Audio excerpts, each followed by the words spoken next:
The Consulting Success podcast is powered by the Clarity Coaching Program. If you'd like to work directly with the Consulting Success team and receive personal coaching and support to optimize and grow your consulting business, marketing, and revenue, visit consultingsuccess.com to find out more and apply. Welcome to the Consulting Success Podcast. I'm your host, Michael Zapersky. In this podcast, we'll dive deep into the world of elite consultants, where you'll learn the strategies, tactics, and mindset to grow a highly profitable and successful consulting business. Hey everyone, it's Michael Zapersky, and welcome back to another episode of the Consulting Success Podcast. I am very excited today to have Ash Maurya joining us. Ash, welcome. Yeah, my pleasure. Thanks for having me, Michael. So Ash, you are the founder and CEO of LeanStack, where you build tools, content, and coaching resources that help entrepreneurs succeed. You have many well-known clients, Cisco, Propel, Slingshot, a whole bunch of others that you've worked with or have benefited from your trainings and resources. You're also the author of a book called Running Lean, Iterate from Plan A to a Plan That Works. So I thought where we could start today's conversation is really about kind of your early days. So before you started LeanStack, what were you doing? I was involved in a startup, and before that, yet another startup. So ever since I graduated university, I've always had the entrepreneurial startup bug. I couldn't, for you can say immigration reasons, start my own company right when I graduated. So I did the next best thing, which is work for a different startup, which in hindsight was great because you could learn on someone else's dime, make a ton of mistakes along the way. Yeah. And then, if I'm not mistaken, it was around 2010 that you started LeanStack? Yeah. So LeanStack, technically, I started working on LeanStack on the side in 2009. So that's when I got sucked into what eventually became the Running Lean book. And I was blogging and just doing all that as a side project. But yes, 2010 was the official, you can say, starting of Lean. It was not called LeanStack at the very beginning. It was kind of a different name, but that was what became LeanStack. Got you. And then what was going on kind of in your world? I mean, you mentioned, I'm wondering in terms of why I started at that time in 2009/10. You had been involved in a few other startups at that point, but what was the driving force or kind of the tipping point for you to go, okay, I'm going to now start my own thing? Sure. So I'd actually, right after university, I worked with a startup. They had a couple of failed projects like everyone in the very beginning, but one of them, struck it big.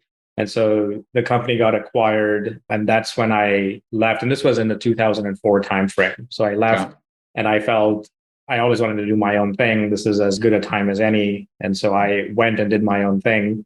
But a lot of what I write about now, all the mistakes that I tell people to not at least make those same mistakes, I was guilty for making all those mistakes, building in stealth, falling in love with the solution or the product. And so over many years, I've fumbled around. I was able to find places where the product was accepted, and it was a decent sized company at the end. It was a painful process to get there.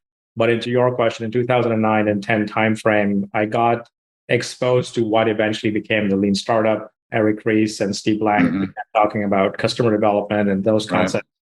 And a lot of that just resonated. So that's what I meant by side project. I was intrigued enough by those principles that I began applying them and started spending more and more time. So for me, the triggering event was realizing that this was kind of an interesting problem to find answers to, this being, how do we build better products faster? And as I said, started as more of a side project, but eventually it became a full-time thing. What got me really excited is everywhere I went to share I was getting invited to do talks about the book, but everywhere I spoke, I found that others in the room exactly had the same questions that I did. And so I felt this was actually bigger than I thought, and I got excited. That's kind of why I doubled down there. Yeah, I definitely want to dive deeper into all the stuff you just mentioned around companies wanting to kind of develop in stealth mode or falling in love with their product or the validation or lack of validation. But before we do that, take me back to kind of 2010, early days of what would become LeanStack. How did you get your first few clients? You kind of, you developed this concept, this framework, you had offerings. How did you actually get those first few paying clients? Just by putting oneself out there. So it's almost like the anti-stealth strategy. So prior to that, as I mentioned, I was building my product in stealth, no customers, because obviously customers don't even know what you have because you're not telling anyone. with Lean Stack, it was actually in many ways an accidental minimum viable product. So I was blogging, audience was building up slowly, but one day I posted something about this tool that eventually became the Lean Canvas, but I posted a very early version of that, and that post just exploded. I just had lots of hits, lots of people asking about it. And I decided, so it was more of a customer pull kind of a thing. And so I said, let me go and develop that a bit further.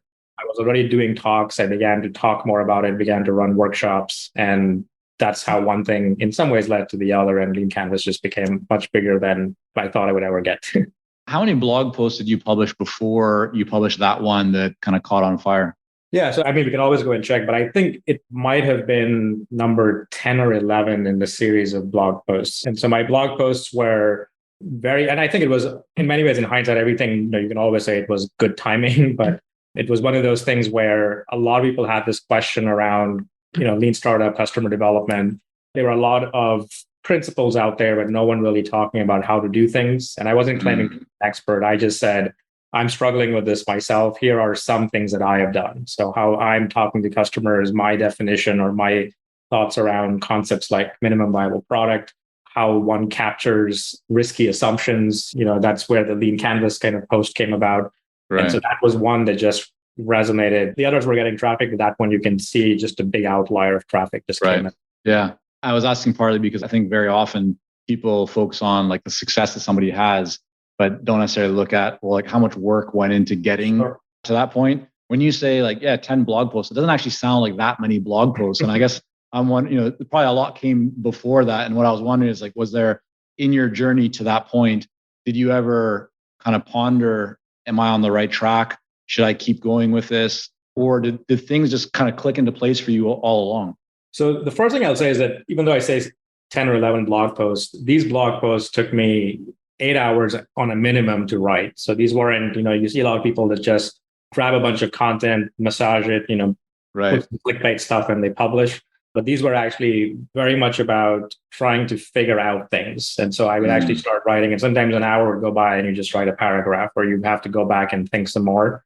And so 8 hours was on the low side. Oftentimes I would start a post and it would be a 2-week process. So I would go back to it and refine it. So these were big, meaty 2,000, 3,000 posts on how to really think through these things. And I was also sharing a lot of data. So as I said, I was running my own experiments and so I would just share all of those. So they were pretty, even though the number is small, I wasn't also publishing every day. This was maybe at most twice a month. So we are talking even in that 10 or 11 blog posts, maybe 3 or 4 months went into that process to get to that. I can just hear people going, I'd love to be able to have the time to go deep into, detailed posts like that. How do you create the time and the space to dive at that level of kind of depth and detail for your content creation? Yeah. So I think it came from a genuine interest. And I also wanted to kind of clarify a second thing that you brought up, which is I had no master plan of turning this blog post or this blog channel into a company. This was, as I said, a side project. So I was really doing it more from I have got questions. I need to figure this out for myself. I'm one of those people that when I talk about those 8-hour writing cycles, when I come out of it, my thinking is a lot clearer. And so I wanted to get good at some of these things that I was writing about. And so it was my way of getting better at it. So I was really writing selfishly for myself. It so happened that it benefited a number of other people. And that was a great thing to have happened. And were you at that time, writing early morning or just during the regular workday or evening, or what was kind of your writing schedule? Sure. So that is actually something I have written about, is how to actually create that time. So I tend to be more of a maker type. And so I want blocks of uninterrupted time to do this kind of thinking. So a lot of it was definitely in the morning. And so I would wake up and it would be one of the first things I would do. And I wrote in blogs. Actually, one of the blog posts I did is how to find flow in work. And those are one of the hacks, is kind of wake up with an empty mind, just 2 hours. And it takes a little while to kind of get in the groove. But once you hit that flow state, next thing you know, it's time for coffee. It's 2 hours go by. Right. So I do a 2-hour block, and I still do that to this day. Not every day, not as much, but there are many days where I'll just do that. And then I'll go off and maybe get ready for work, have a coffee, and then maybe do another 2-hour block. So I do like to keep my mornings empty. So no meetings, no interruptions. And once I feel like I've done something, accomplished something meaningful, then I let all the distractions come in and we get into firefighting for the day. How do you process that? Or I'm thinking about the consultant or firm owner right now who's listening, going like, so you don't do really quote unquote work in the morning, like you're just doing your thing and you're not really checking emails, you're not doing meetings. Like, so have you had to put some very strong guardrails to protect that time? Or, I mean, here you are, you're running your business, things are growing. Was that ever a challenge for you to guard that kind of sacred time, or did it just come natural to you? Well, it was a conscious thing to go do it, but I would say that the fallout wasn't as bad as people make it out to be. Everyone says, "Oh, and when I do this, everyone's going to be really upset." Really came out when I say it was kind of a natural thing. Even the first book that I wrote, the Running Lean book, I dedicated to my kids because they really taught me the value of free time. So before kids, I would work 60, 70-hour weeks. My girlfriend, who became my wife, I would negotiate with her and we would kind of make arrangements for work needs to happen. When you've got young kids around the house and there's no one to take care of them, you don't negotiate with the crying babies. You just have to make things happen. So that's when I began to go from being a night owl to being more of a morning person, waking up before anyone else, getting this work done. So that's how I got started. But then I began to block out my calendar and just not allow, even today, I don't have meetings in the mornings and it's just blocked out. And as I said, the fallouts are really not that bad. If anything, scarcity creates more opportunity in its own way. I completely agree. It's like people who really hesitate to take a holiday or vacation for the fear of things exploding. And then, you take the time, it's like, oh, we're still here. We're still surviving, right? And yet that time to refresh and recharge is so critical and so important. Okay, so going back to when you kind of were starting off really building Lean Stack, it sounds like publishing content and deep, really valuable posts is what started to attract attention, get your initial early clients and customers. If we contrast that to today, what are you doing from a marketing perspective, a lead generation perspective? Like what's working best to bring in new clients and new opportunities for the business today? Sure. It's still content, but I would say that content now behind, you can say that the sign up wall, and not so much paid content, but really just getting, so the blog is all anonymous, obviously, and it has its own value. And I still publish things that way. But fast forward to today, there's enough magnets that are bringing people in, whether it's Lean Canvas or something they want to learn about. So we can get people to the front door, we can get them to come inside. And so behind the sign up is where I spend a lot of time trying to not so much create new content as before, but weave it in such a way that it gets people to kind of get to where they need to get to with this methodology. Got you. Okay. The main driver in terms of your marketing is you're demonstrating value and expertise through your content. You're just putting out really valuable posts, articles. That's bringing people kind of into your world or to your website. And then when they're there, then the website does its job to get them to sign up or to become clients or to inquire. Is that correct? Or yeah, that's correct. And so I would say that, again, where most of the focus is, if we start using kind of the top of the funnel type of language, is top of the funnel is obviously everyone can do more work there, but it's good enough to where our constraint or focus is really more on once people raise their hands, how do we get them to go from interest all the way to becoming a highly engaged, happy customer? Right. Okay. Onboarding and kind of engagement. Yeah. So let's shift now to kind of talking about some of the core of, I believe, your beliefs and definitely what you've written a lot about, right, in your book, Running Lean, which is that a lot of entrepreneurs build products that nobody wants. Why does that typically happen? And I think even for consultants who may not consider themselves at times to be entrepreneurs, don't consider themselves necessarily to be like product creators, there's a big shift of consultants who want to start productizing a lot of their own knowledge, and similar to kind of like what you've done, and we've certainly done this as well over the years. And you'll see people who will invest heavily and not necessarily only money, but also their time and resources to create a product, something that they feel the marketplace wants. But when they put it out there, it's crickets, right? Like nothing really happens. So out of your years of experience and kind of expertise in this area, why does that happen? What's going on when people kind of, operate in that way? Yeah. So there are definitely a number of factors that come into play. The first thing is building good solutions is just inherently hard. It's hard to get it right the first time around. But the real mistake that many entrepreneurs, many innovators, product people fall into is when we see something, when we see a problem, we oftentimes just scratch the surface of the problem and don't get kind of deep enough. And we go up this, what I call the product pyramid, and imagine ourselves building this solution. And then we fall in love with it. And I've even labeled that as our innovator's bias. When we fall in love with our solution, we've already decided we want to build a hammer. And the longer we spend with that hammer, the more enticing it becomes, and everything starts looking like a nail. And that's the cognitive trap that we as the product folks very quickly fall into. And so even though it may have started with, here is something interesting to go explore, we don't do the requisite due diligence to go really deep. And I said, I can go on for hours just talking about this, because even on the customer side, there's Steve Jobs said it very well. It's not the customer's job to know what they want. They themselves struggle with understanding kind of root causes. So when we go into the consulting world, and that your audience will probably relate to, many times there's a lot of discovery that needs to happen with your clients to be able to extract what will really work. If you just ask them, they'll give you the surface answer, which again, when you give it to them, doesn't really do much. And then, they go off looking for something else. Right. So the solution is to validate, to go out and actually not only validate, it sounds like to really just go and have a meaningful conversation with prospective buyers to get their feedback, to explore what the ultimate solution or what the product might look like. It sounds like that's what you're saying, correct? So I have in recent years, and I would say that in the first iteration of this, I was very much in this validation mindset, which is let's go and validate which solutions could work. But if you're throwing a bunch of bad solutions at people, it's very hard to figure out which one is the one that you aren't talking about. And so in more recent years, I have shifted our approach to being more discovery based and really validation based.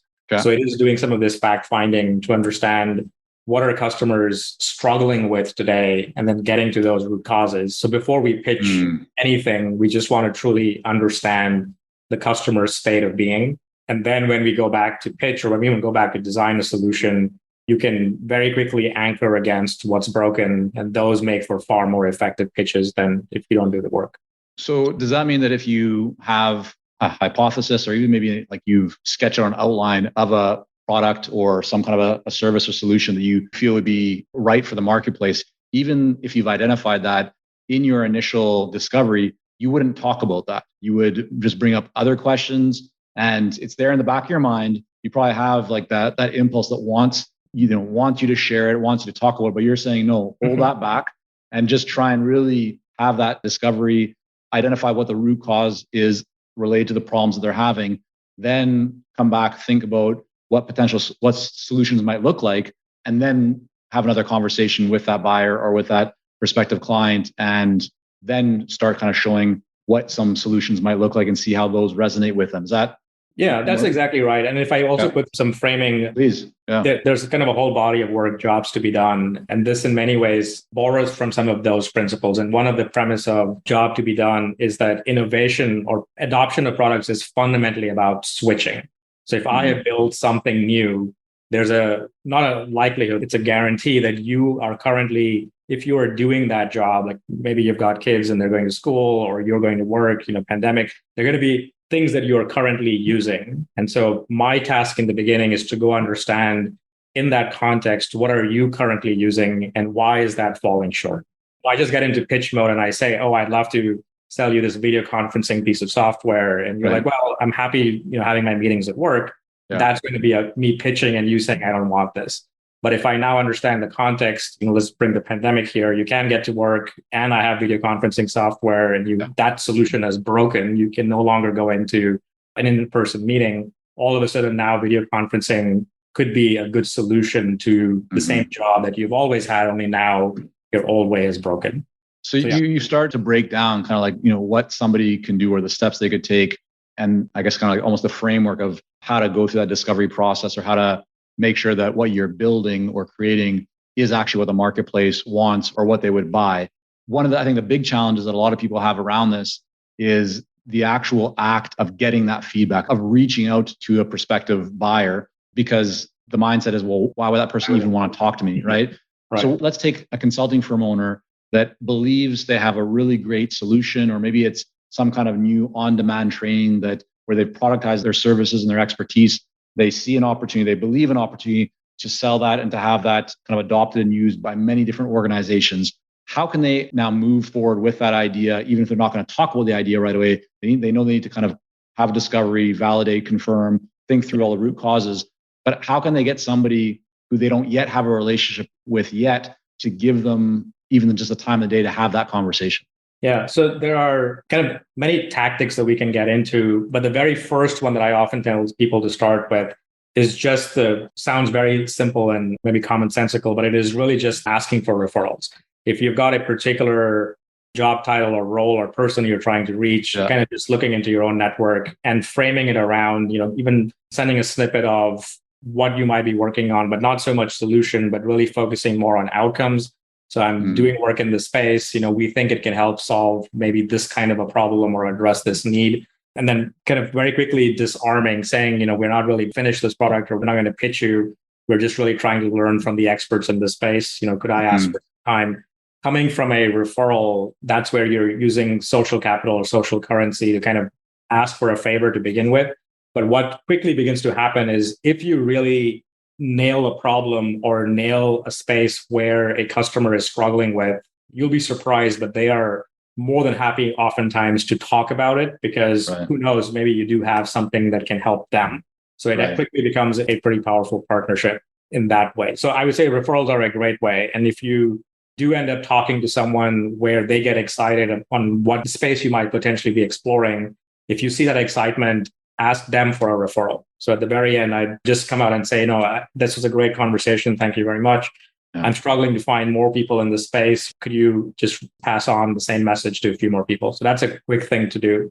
But other kind of more advanced tactics could be what I call posing as. So you can pose as a researcher, you can pose as a blogger, you can pose as a podcaster. You could actually be a podcaster, and that's great. But you could also pose as one, do a white paper. And there's still a value there. You're not necessarily lying to clients. You're really collecting information. Maybe you do publish a white paper and share the findings with them. So there's, again, something that you're providing of benefit. And those are great ways for people to come on a show and be interviewed by you. And the nice thing there is, like on this call, we can go off record. If it's anything, you can always ask questions that are hard questions. And if someone doesn't want to answer it, there's no harm. You just not ask.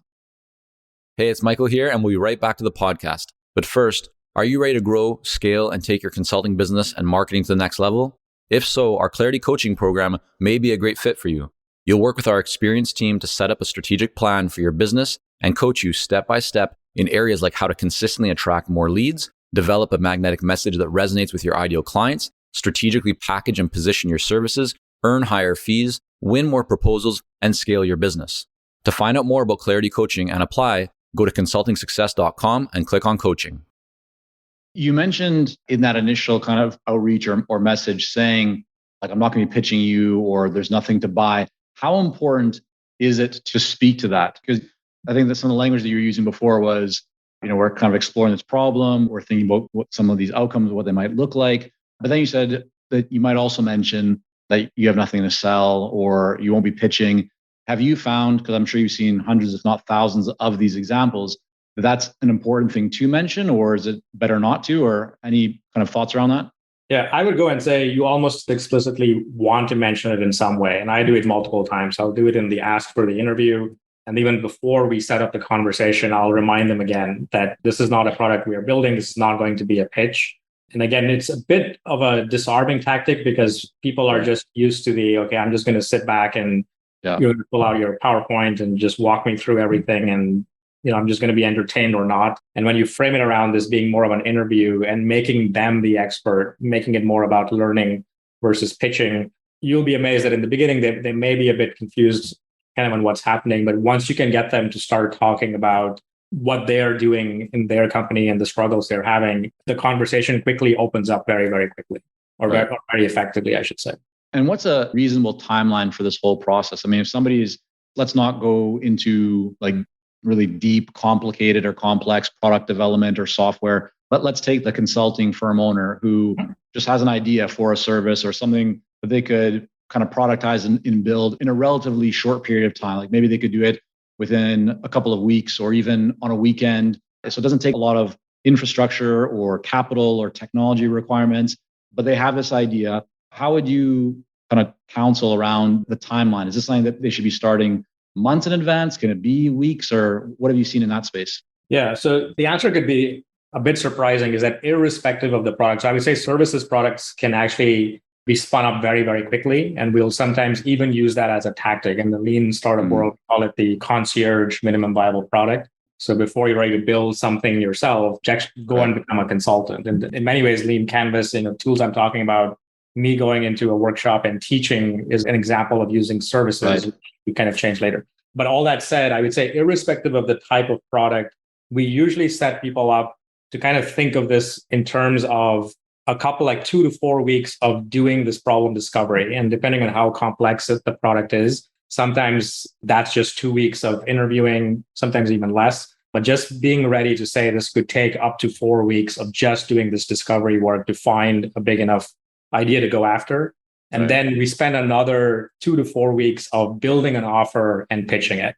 And when I say building an offer, it's not the product. So this is where we use this mindset of demo, sell, build. So if you can sell the demo of anything you're doing, there's no point building it because it's not going to be any different. Right. Yeah. And people sometimes look at that and say, well, that doesn't work in all spaces. Even Elon Musk with his many products. But if you all remember the way he launched the Tesla Roadster, it was pretty much a picture of a car that could have just been photoshopped and him telling the world, we're going to electrify this car. And if you want it, put your money down. And that's demo, sell, build. So you didn't have to build anything. You just have to go and pitch the concept. That's a really great example.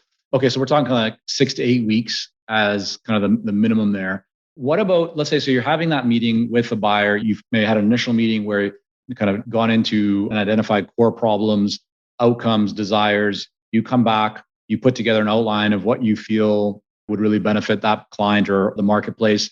And you have another meeting to go over it, talk through it.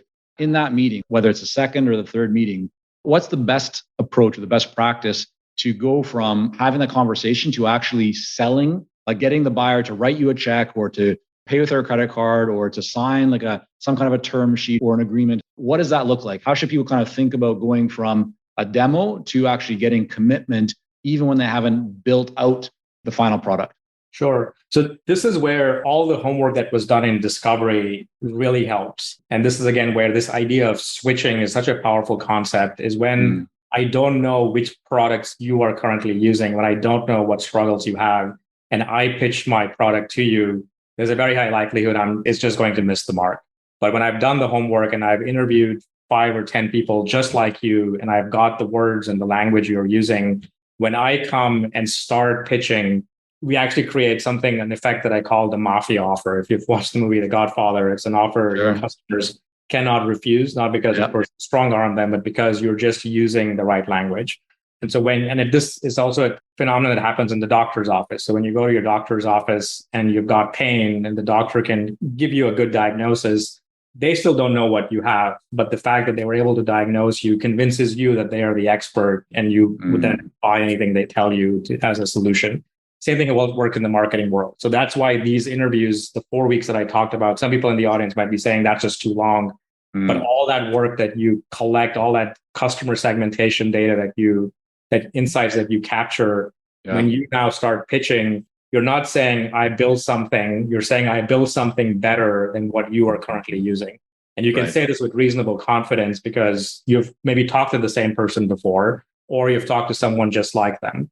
And if they start nodding their head saying, yes, I'm using this product and the problems you're describing, that's exactly what I'm experiencing. In their mind, again, they're going to be thinking, what are you going to do that's different? And this is where the demo needs to come in. And it's not showing your best features in isolation. All you have to show is how you're better than the alternative. And if you can show how you're better than the alternative, the emotional buy happens. And then they're going to be wondering, what is this going to cost? And then we can get into pricing. And there too, anchoring helps. If you've got the data on what their current solution costs, you can charge more. If you're delivering a lot more value, you can charge less. But if you anchor against it and just explain it away versus just saying, here's some black magic price I'm pulling out of thin air, people get it. And if it's fair and they see how it's fair pricing, they ask you the obvious next question, which is, how do we get started? And then that's where, again, depending on your time to build or time to get this in their hands, you want to have a tangible commitment. So verbal commitments are good, but not good enough because everyone can say yes and then back away. So we like to go to the next level there, which is ideally get some kind of commitment. Maybe it's a letter of intent or it's an actual sale or purchase order. actual money being exchanged. So something along those lines. And again, if you can frame the timeline on when this will be ready, if it's years out, of course, it's going to be hard to get advance payment. But if it's weeks out and there's scarcity and that these people want it, they'll want to park their name on that list. Right. So I heard you say that in the conversation, especially when we kind of get to the demo outline stage, you are talking specifically about how your offer is different from what they're currently using. So if they're using company A and your company, you're C, you're going to say, here's what you're currently getting with A, but with C, you're going to get these things. So you're not talking just at high levels. You're actually being very specific to show them the comparisons to what they currently are doing or are thinking about. Is that correct? Correct. So if you go back to that switching analogy, when people when people hire your product, they have to fire something else. Your job in that pitch is to break that something else. So if I go back to Elon Musk, when he has zero emission sports car, what he's telling sports cars lovers is if you care about the environment, you should stop driving those cars because they are gas guzzling. And we have got an even faster car than yours. So we can go fast and we're electric and zero emissions. And so for a lot of people who were in that camp, I've known some people who were Porsche drivers and all of a sudden the next year they're buying kind of the Roadster Tesla, right? So he's breaking the old solution in their mind. Yeah. And then you mentioned a magic number of 5 or 10. Is that the right number of conversations that you should be having before you can feel confident? Is 5 enough? Do you need 10? Do you need 20? What's that number that you would say, hey, you definitely have to have at least this number of conversations to identify maybe some common threads or themes to feel confident to move forward? I would prepare people more on the side of 10 versus 5. It's possible with 5. And that would be, again, if you're going into a very narrow customer segment, then 5 could be all you really need. And so if it's a very specialized service offering, 5 is good enough. But if there's something broader, when we're going to like B2C space, if I'm doing cereal and we're doing organic cereal or something like it, you definitely want more data points. But the litmus test there is these conversations very quickly, patterns begin to emerge. There aren't 100 reasons why people buy products or use products. You can take any product in the world, and there are a top 3 to 5 reasons that come at you very quickly. So in just 10 conversations, if we pick something like a house, why do people buy houses? They might be downsizing or maybe they're downsizing because they've got too much space. Maybe they're trying to get a bigger house because they want to raise a family. Maybe they're moving. So you get a few of these top reasons. And once you can predict what people are going to say before they actually say it, usually that's the sign that you've done enough conversation. You should now shift into solution designing and pitching. Yeah, that's fantastic. Okay, so I have a question for you from Scott in Belgium. And he asks, a lot of your work, Ash, is based on developing and using frameworks. In your mind, what is the value of having a framework? So I'm a big fan of mental models, and I believe this to be true. And you see, of course, many of this being applied in the world of science and business, but problems that we solve really have patterns to them. And so frameworks give us a way for us to look at how basically take problem solving techniques from one area and apply them to the other. So I think that frameworks give us that. And then they also give us the thinking models and the thinking processes to kind of catch us. So whether you see Charlie Munger and Warren Buffett, before they make an investment, they look at it from many different dimensions. There's the financial side, there's the culture side, there's the people side. So they're looking at it from many dimensions. And when all of them triangulate towards this being a good decision, your likelihood of it being a good decision is much higher. Same thing is true with ideas. We can look at it from maybe 3 simple lenses that I like to use. They come from design thinking, but we look at it from a desirability side. Is this something that customers could potentially want? We look at it from a viability side, which is not only do they want it, but can we build a profitable business delivering something along those lines? Is the price point maybe high enough? Are there enough customers? And then we look at it from a feasibility side, which is can we and our team build this fairly quickly? Right. So desirability, viability, feasibility, if they all triangulate in one place, that framework kind of points to the fact that, okay, doesn't guarantee it's going to work, but your odds are much higher than before.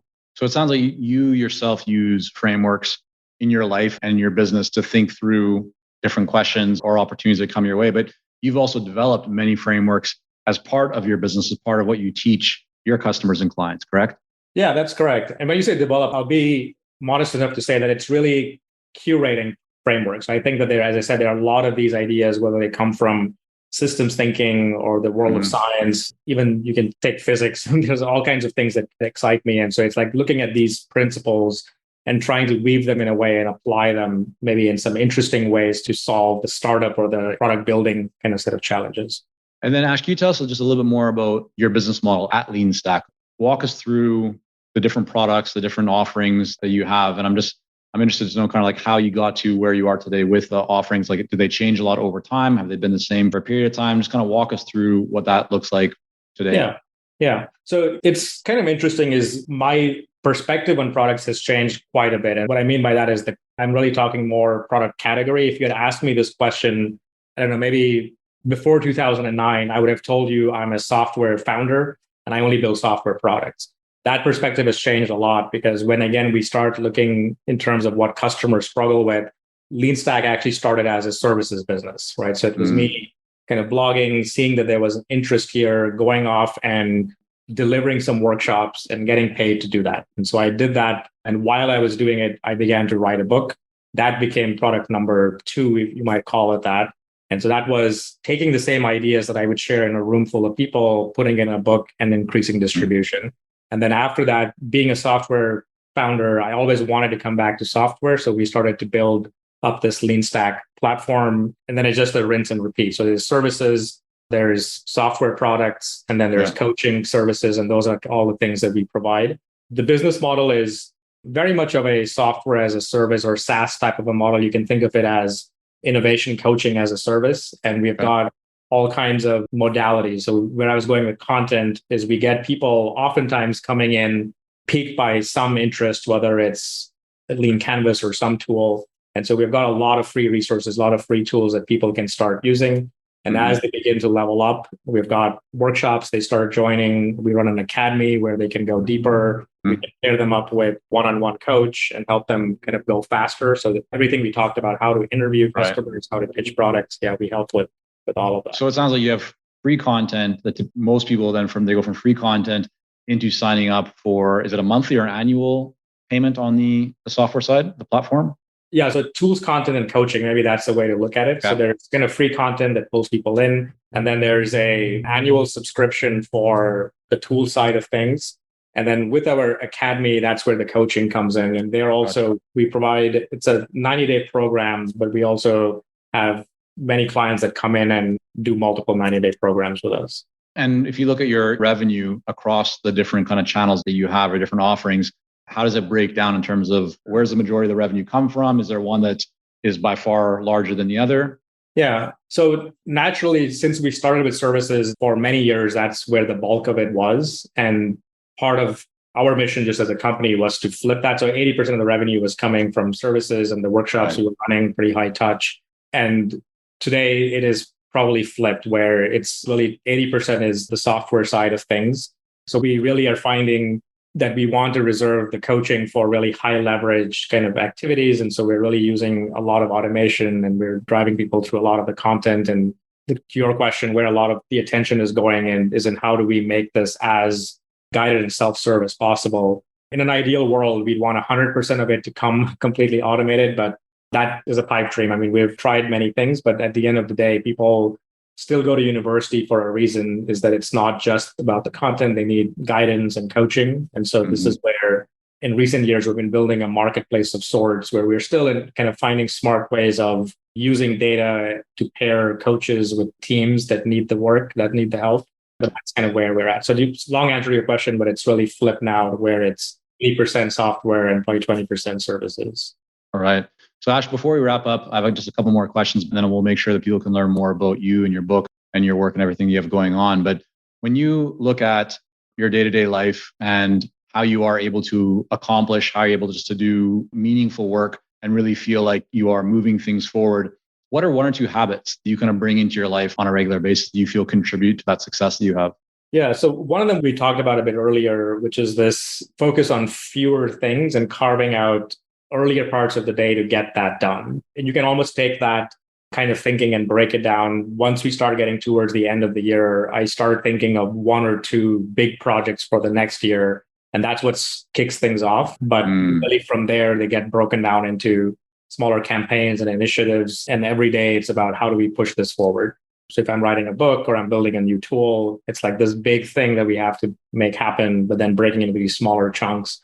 and then making everything be additive. So hopefully some of that story got built in with the way Lean Stack got built. It started off as a series of blog posts, but even though I said there was no master plan, they all kind of additively added up to something bigger than the sum of the individual parts. So that's kind of how I like to look at it, is look at a big goal and kind of break it down, and then just you're chipping at it every single day. So carving out time to do it. Let me ask you, so you have the bigger vision or specific kind of goals that you want to work towards, whether that's a new book or a new tool, as you said. Do you reverse engineer that to say, okay, let's say I'm going to create a new tool and then work backwards to figure out what are the steps that need to happen? Or do you go from the start towards the end from a planning? I'm just wondering from a planning perspective, how do you personally approach it? So there's actually a tool that I built and I put in my second book. It's called the Traction Roadmap. And the Traction Roadmap is very different from a product roadmap. And that's why I wanted to bring it up, is that it's more outcome driven. And I'll maybe use the Tesla example there. So even in the early days of Tesla, they had put in this hockey stick of how many cars they were going to sell over the next 10 years. If you had asked them what were the features that were going to be in the cars kind of towards the last part of those years, they had no clue. Like they knew they were going to build a sports car and a sedan and an SUV, but they didn't know what the cars would look like. And so that's how I operate. So I tend to create my own traction roadmap. So if I have my business, maybe it is driven based on revenue or profit or number of customers, but we have a traction roadmap that we use internally. And every year, the question I begin to ask ourselves is, if we are going to double the business, where could that come from? Like, do we have to build more software? Do I have to write another book? That's where the solutions or this products will then come out as being possible solutions to that traction problem. That's kind of how that happens. We're not the other way around. So it's not starting with solution, but really saying, this is where I want the impact. There's really more outcome or impact first, and then which solutions could deliver on that. And then let's break it down even smaller into experiments and push it forward. That's great. Thanks for sharing that. And then final question is, in the last 6 months or so, what's one book that you have read or listened to that you've really enjoyed and would recommend to others? It could be fiction or nonfiction, but it's anything that you just had a lot of fun or really got a lot of.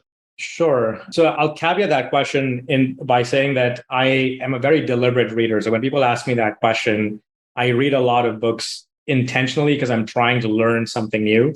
And so the book that and I wouldn't just say it's a book, but it's a topic that I've been getting very deep into, is basically story. So it's about how do stories work and really trying to dissect it out. And there's lots of people have probably heard of Hero's Journey and all those kinds of things. Right. There's a great editor, Sean Cohen, I think is his last name, but he has a book called Story Grid. And it's about how do you break down stories and look at arcs and stories.